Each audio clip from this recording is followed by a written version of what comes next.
Dari sekian banyak permasalahan rumah tangga, salah satu yang paling ditakutkan adalah perselingkuhan. Bahkan, studi terbaru menunjukkan bahwa wanita lebih banyak berselingkuh daripada pria. Coach, dari semua permasalahan rumah tangga, tentunya banyak ya, ada permasalahan ekonomi dan lain-lain. Ada satu yang paling ditakutkan, baik oleh pria maupun oleh wanita, yaitu kehadiran orang ketiga gitu ya. Nah, kehadiran orang ketiga atau perselingkuhan. Bahkan belakangan ada studi terbaru menunjukkan bahwa ternyata wanita tuh lebih gampang untuk berselingkuh daripada pria. Nah, kira-kira nih perselingkuhan itu adalah akibat dari hubungan rusak. Nah, kira-kira menurut Coach Lek nih, apa sih yang membuat rusaknya suatu hubungan? Oke, bagus tuh ya. Teman-teman di sini pasti yang pacaran ataupun sudah berumah tangga ya, definisi rusak macam-macam ya. Ada orang bilang definisi rusak tuh yang paling pertama komunikasinya hilang, gitu nggak Her? Ya, miskomunikasi lah atau dingin lah. Nah itu termasuk tuh ya. Miskomunikasi kan berarti nggak enak ngobrolnya, nggak nyambung.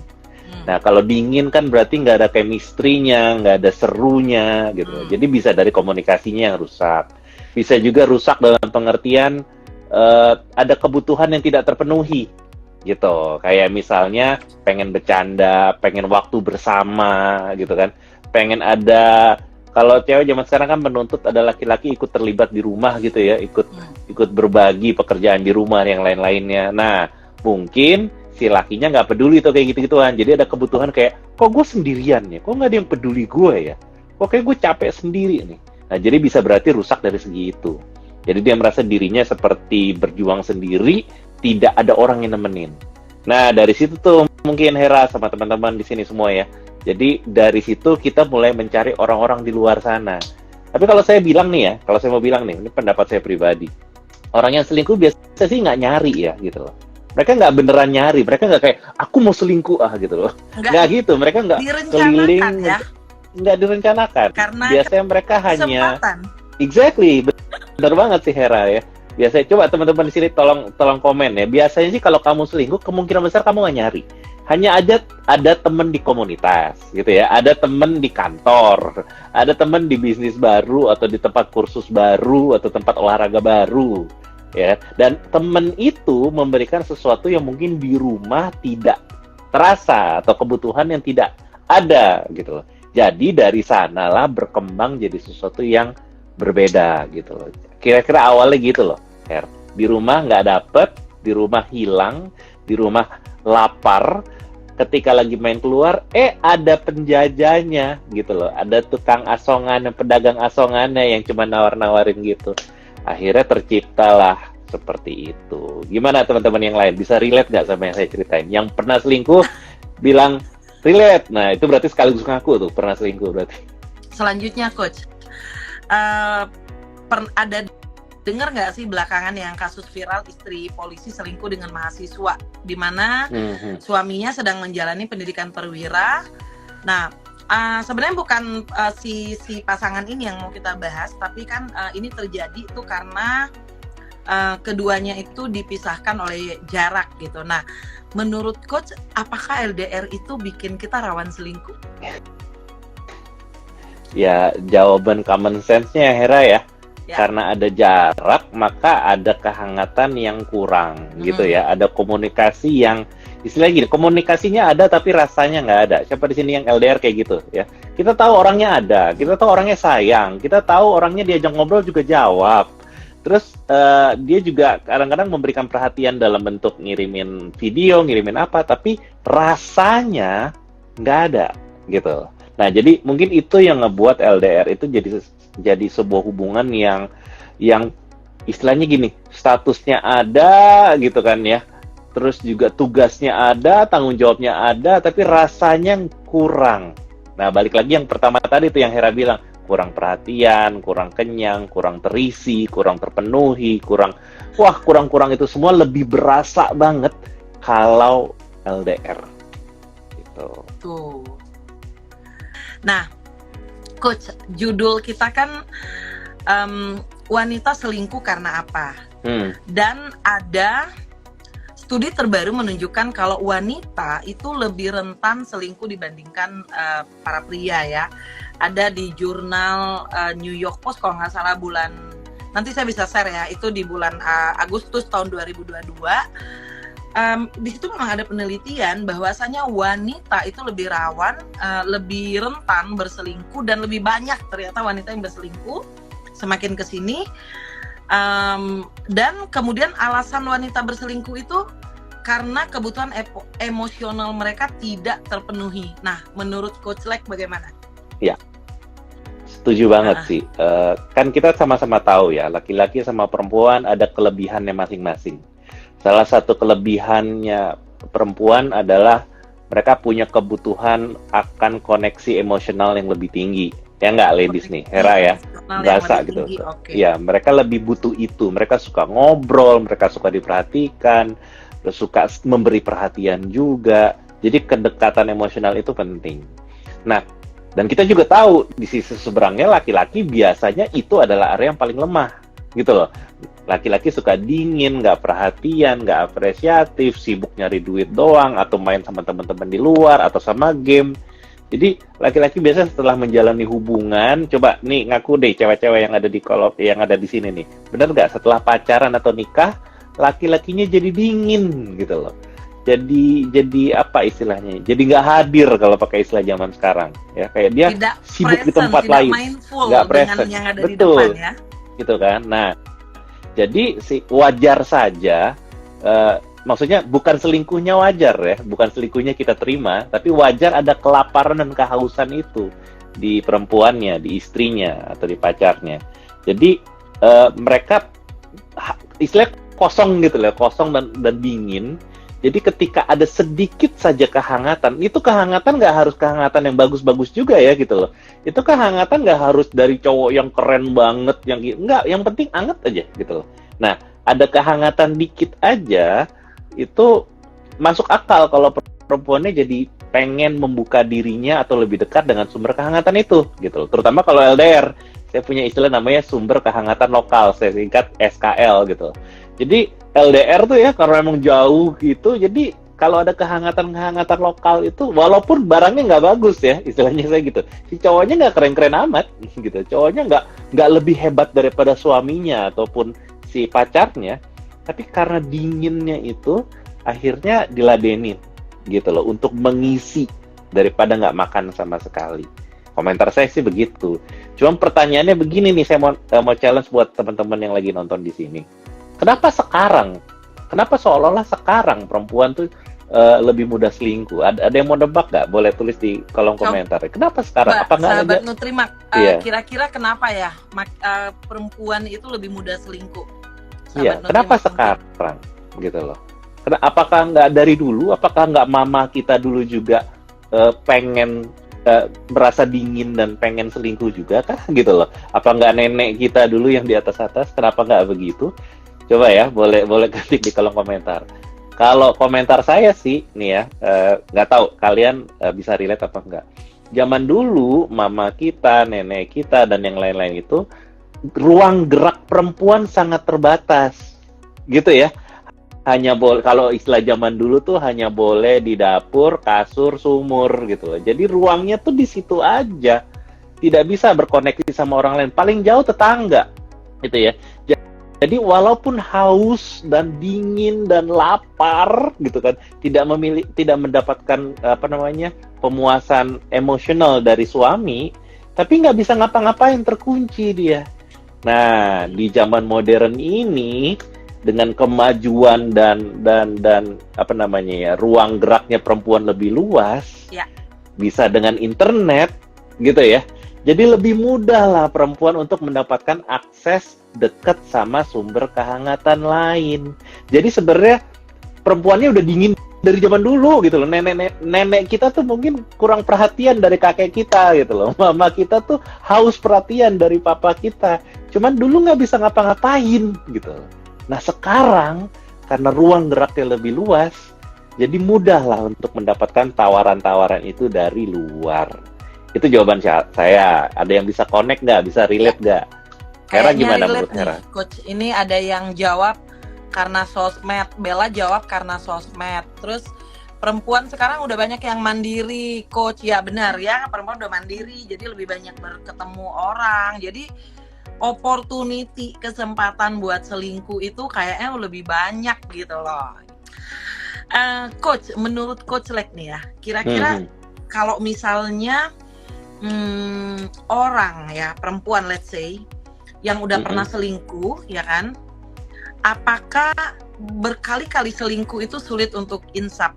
Karena tadi salah satu yang komen juga ada di sini, beda sih kalau selingkuh itu lebih ser-seran, lebih deg-degan, lebih seru, jantungnya lebih deg-degan, adrenalin. Gimana menurut Coach? Apakah orang yang berkali-kali selingkuh itu sulit insaf? Jawaban pendeknya iya, ya jawaban pendeknya ya. Bukan karena nggak mau insafnya, tapi karena selingkuh itu kan enak gitu loh. Kita Enak, menghentikan sesuatu yang enak itu. Selingkuh itu kan punya hubungan ekstra, punya hubungan tambahan gitu ya. Jadi apapun yang sifatnya tambahan itu biasanya enak.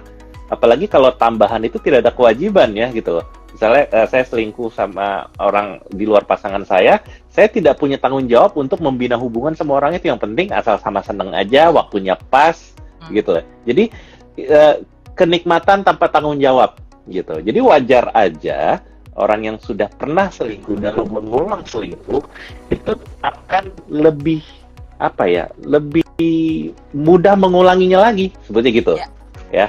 Lebih mudah mengulanginya lagi karena selingkuh itu enak.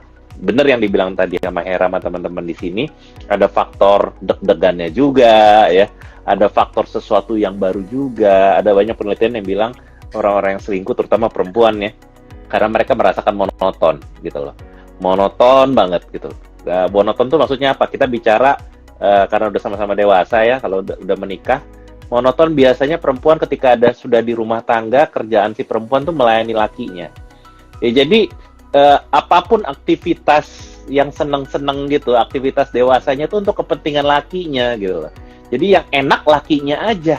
Nah bosen lah, masuk akal gitu. Perempuannya kayak bosen, kayak apaan ini, nggak ada nikmatnya buat aku gitu loh. Sementara gitu loh, dia ada kebutuhan juga. Nah laki-laki kan seringkali kayak masa bodoh gitu untuk menyenangkan istrinya. Jadi itu sebabnya wajar banget kalau cepet bosen, lalu gatel. Istilahnya dibilang gatel tuh bukan karena nakal ya, tapi karena ada kebutuhan yang tidak terpenuhi karena itu. Dan akhirnya berulang lagi. Kalau misalnya tadi pertanyaan dari Hera kan sulit insaf, sulit untuk berhenti, wajar. Sesuatu yang enak itu sulit untuk dihentikan. Apalagi setia itu, nih saya mau ngasih tahu sama teman-teman ya, setia itu nggak enak, ya. Nanti akan kita bahas di belakang. Setia itu sebenarnya nggak enak. Setia itu usaha gitu loh, nahan diri, nahan itu, nahan apa segala macam. Apapun yang bentuknya nahan itu kurang enak dibandingin ngelepas. Kira-kira gitu. Okay. Setia itu sulit. Tadi kan Coach Lek kadang ngomong gitu ya. Setia itu sulit. Selingkuh itu lebih menyenangkan, adrenalin, apalah gitu ya, segala macam. Apalagi orang yang suka adventure. Actually saya suka adventure sih. Oke. Nah. Ada bakat nih. Sebenarnya kan kita bagi 3 tuh. Tadi saya juga ada bahas sama beberapa teman, ada yang pernah berselingkuh, pernah diselingkuhi atau selingkuhan. Pasti ada lah salah satunya, salah 2 atau bahkan ketiga-tiganya. Tapi ya udahlah, kita balik lagi ke topik ya. Setia itu sulit tadi Coach Lek bilang ya. Nah, perlu usaha, penuh kesadaran. Sedangkan selingkuh nggak diniatkan pun kejadian. Mungkin karena kita lapar, kita dapat sesuatu yang kita nggak dapat di rumah, kita nggak dapat dari pasangan, kita dapat dari luar. Perhatian, biasa sih kalau cewek tuh dikasih perhatian lebih, udah bisa meleleh. Ya sebagian cewek, saya nggak bilang semua. Sebagian cewek itu akan begitu gampang banget. Nah, setia itu mirip nabung dan kelola uang. Sedangkan selingkuh itu mirip jalan-jalan dan belanja. Kira-kira Coach Lek ada nggak tips supaya tetap setia? Oke. Saya kasih penekanan ulang ya kalimatnya tadi biar teman-teman resapin tuh bahwa setia itu usaha. Setia itu kayak harus diatur dengan sadar. Sementara kalau selingkuh itu cuman ngalir aja. Makanya orang suka bilang, ya awalnya kan cuman teman, tahu-tahu begini. gitu loh. Awalnya cuman mau dari temen jadi demen gitu loh ya. Biasanya selingkuh tuh dari sana gitu. Kecuali lain cerita orang-orang laki-laki mungkin yang pergi pijat plus-plus, nah itu udah lain cerita ya gitu loh. Itu udah konteksnya niat, berbeda. Itu udah gitu. niat. Itu udah niat itu, udah Tapi nyiapin budget itu malah. bukan Ya kan? selingkuh sih coach, kayak ya udahlah sekali doang atau ya gonta-ganti gimana kan. Tapi kan bagi si pasangannya, bagi si istrinya, Oke. kan dia Sakit ngerasa ya, ini sakit. gue dilanggar gitu ya. Sakitnya kurang lebih sama. Mungkin istilahnya bukan selingkuh ya, tapi gue dilanggar. Ya. Nah gitu. Jadi balik lagi ke setia, gimana cara setia? Kalau saya pakai analogi, setia itu kayak nabung, kayak kelola uang. Gimana caranya supaya uangnya tuh nggak boros, ya, nggak kita pakai untuk hal-hal yang nggak penting atau hal-hal yang buruk. Caranya kita atur supaya uangnya untuk hal-hal yang baik, gitu loh. Ya, kita atur. Jadi uangnya tuh jangan dibiarin gitu aja, yang nanti suatu saat bisa kepake untuk pas belanja di sana, belanja di sini. Jadi misalnya kita bicara waktu nih, ya, pulang dari kerja, kalau malam kita bicara sudah berumah tangga atau pacaran, ya luangkan waktu yang tersisa itu sama pasangan untuk ngobrol sama dia gitu. Jadi kita pakai waktunya dipakai untuk pasangan. Sama kayak kalau kita punya uang lebih supaya tidak terbuang untuk beli hal yang nggak penting atau hal yang aneh-aneh, mendingan uangnya kita pakai untuk saya pakai uangnya saya tanam di investasi sini. Saya tanam di sana sini. Jadi gitu loh, uangnya tuh disalurkan. Ya? Exactly. Nggak asal investasi. Gitu. Jadi kalau uangnya nganggur akan kepake kemana-mana, pakai belanja. Tapi kalau udah kita atur tempatnya modi yang baik, gitu loh ya, maka kita jadi tidak tergoda sama yang aneh-aneh itu. Nah demikian juga kayak tadi tuh. Jadi kalau setiap hari luangkan waktu sama pasangan. Jadi waktu kita kasih ke pasangan. Uang kita kasih ke hubungan, ke pasangan, kalau udah punya anak ke anak gitu loh, ya kan. Terus kalau kita masih ada tenaga, kita yang buat laki-laki nih ya, luangkan waktu untuk bantu istri di rumah gitu. Sama juga yang perempuan juga ya, ada waktu, ada tenaga, dan segala macam, pakai tanya ke suami mau dibantu apa, yuk ngerjain sesuatu bareng yuk. Jadi sumber daya hidupnya, waktu, tenaga, uang, pikiran, perasaan dan segala macam itu ditanam ke pasangan. Jangan dibiarin nyisa, karena biasanya yang nyisa-nyisa itu tuh yang bocor akhirnya kepake sama orang yang lewat atau orang yang lagi dekat. Gitu, itu tipsnya saya tuh, dipakai, resource-nya dipakai, jangan dianggurin. Oke. Mungkin kita langsung ke ini aja ya, Coach, ke kesimpulan aja ya, Coach, bagaimana agar kita mencegah selingkuh, mencegah terjadi perselingkuhan, dan tips bagaimana agar kita menjaga gitu loh komitmen kita terhadap pasangan, Coach Lek. Oke. Yang bagi saya, kalau kita mau menjaga hubungan supaya memperkecil potensi selingkuh, yang pertama nih, kalau pasangan melakukan sesuatu ke kita hargai, ya, kita apresiasi. Iya, kita appreciate. Jadi istilahnya kalau dia sudah invest waktunya, tenaganya ke kita, dihargai gitu ya. Nggak usah sampai berkorban habis-habisan, nggak usah, cukup dihargai aja gitu. Satu. Terus kedua, bagi kita, supaya kita juga tidak mudah tergoda selingkuh, ketika kita lihat pasangan butuh sesuatu, minta sesuatu, atau lagi kelihatan sesuatu berbeda sama dia, kita datangi, kita hampiri, kita tanya, kamu butuh apa? Jadi kita investasikan waktu, tenaga, pikiran kita ke dia, jadi habisnya ke dia, bukan yang nganggur di kita. Gitu loh, jadi itu caranya bagi kita untuk memperkecil kemungkinan kita selingkuh, dan kita juga memperkecil pasangan kita merasa tidak dihargai di rumah. Gitu kira-kira. Oke, sahabat Nutrimak, jadi agar pasangan kita tidak selingkuh, penuhi kebutuhan dasarnya, jangan sampai dia lapar dan cari makan di luar. Oke, Coach Lek, makasih banyak, dan thank you banget sahabat Nutrimak untuk waktunya hari ini. Selamat malam.